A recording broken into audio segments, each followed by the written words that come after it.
Welcome to Table Talk Reviews. In this video, I'll be previewing Steam Up, A Feast of Dim Sum, a game for 2 to 5 players designed by Pauline Kong, Marie Wong, and Heyman Lee.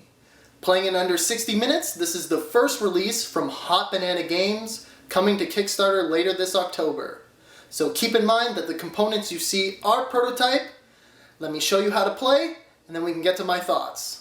To set up the game, place the turntable in the middle of the play area and align the 4 arrows with the matching arrow on the outside of the board.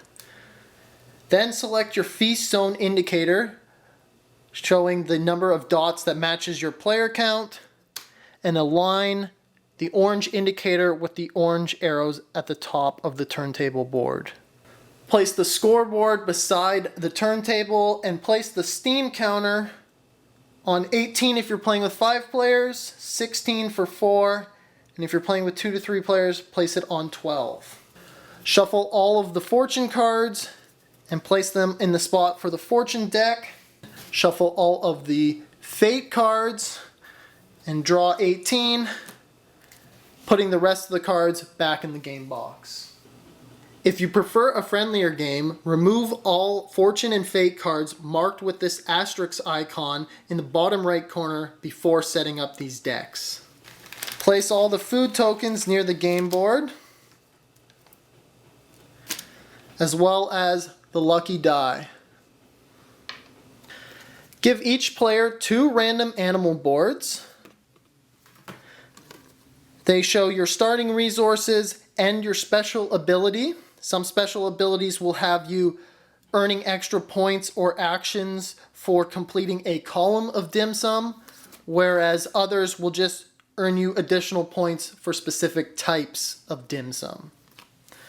If this is your first game, it's recommended to select an animal with this little steaming cup icon beside the animal name. Once players have selected their animals, place their tokens in the VIP area of the scoreboard. To set up the steamers on the turntable, put 2 random dim sum in 6 steamers, 3 random dim sum in the next 6 steamers, and then 4 random dim sum in the last 6 steamers. The remainder of the dim sum will just remain in the bag for use throughout the game. Now shuffle these steamers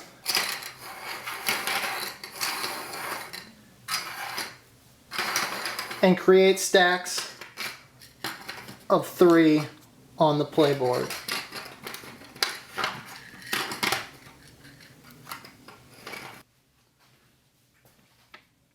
Choose a starting player and give them the chili oil token.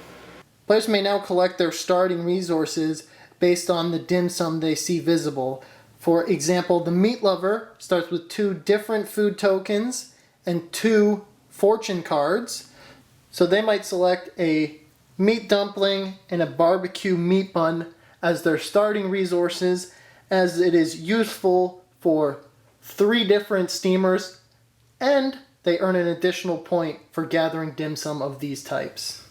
Now that we're set up, the game will be played over several rounds until the Steam counter reaches the 0 space or all of the fate cards have been drawn.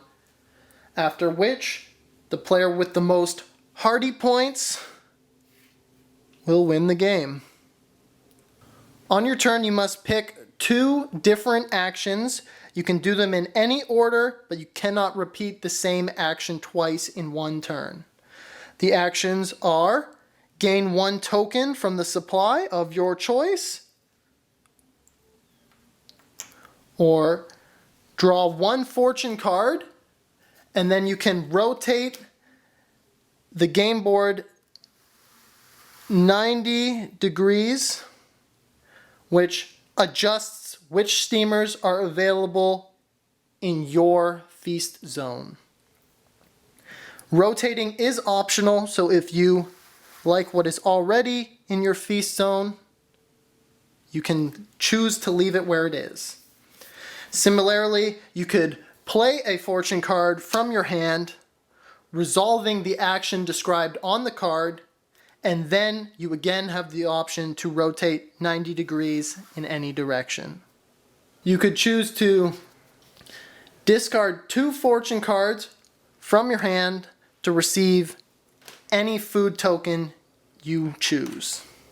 The last action is to purchase a steamer. You can only purchase steamers within your feast zone, and a steamer on your feast zone line is shared between both players. To purchase a steamer, you must discard food tokens that match all of the contents of the steamer. You cannot discard less food tokens and take some dim sum from a steamer. You must purchase all of the contents of a steamer. So you discard these 3 food tokens back to the supply, take this steamer, place it beside you, and reduce the steamer token by 1. Then you will score points for all the spaces you cover with dim sum. In this case, they earn me 1 point each as indicated on my animal board, and I score 3 points.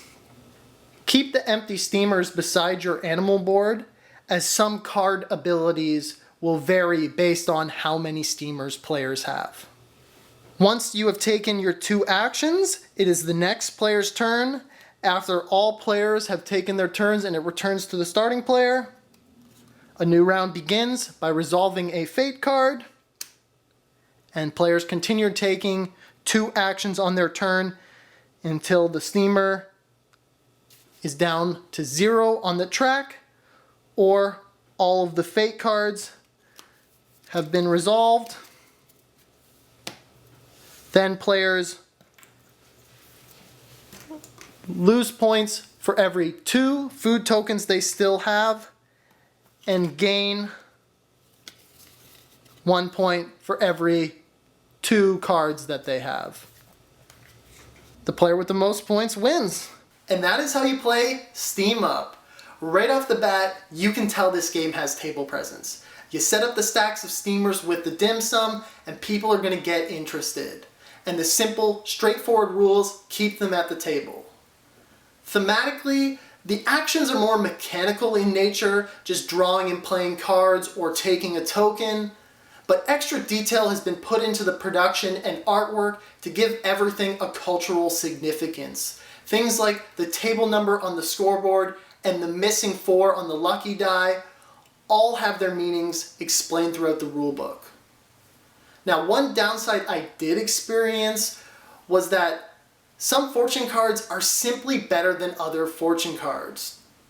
And on the rare occasions, such as in a 2-player game, when one player is drawing all those really good cards, it's less fun for everyone else. Now, the best part about this game is the turntable. It creates this push and pull with your opponents, especially in a 4-player game when you can rotate steamers 2 zones away from that opponent who's trying to get the same steamer you want to purchase.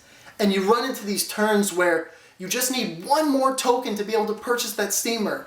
But you also need to rotate it into your feast zone to be able to purchase it. If only you had 3 actions, you could still purchase it this turn and get all those points. But do you take that token and reveal your intention to purchase that steamer? Because then someone's just going to rotate it away from you on their turn.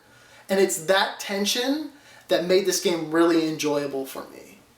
All in all, Steam Up is a great family-friendly game with a unique look. I definitely recommend checking it out on Kickstarter October 19th. I can't wait to see how even more stunning the final components turn out to be. If you enjoyed this video, remember to subscribe for more board game reviews, and I'll see you in the next video.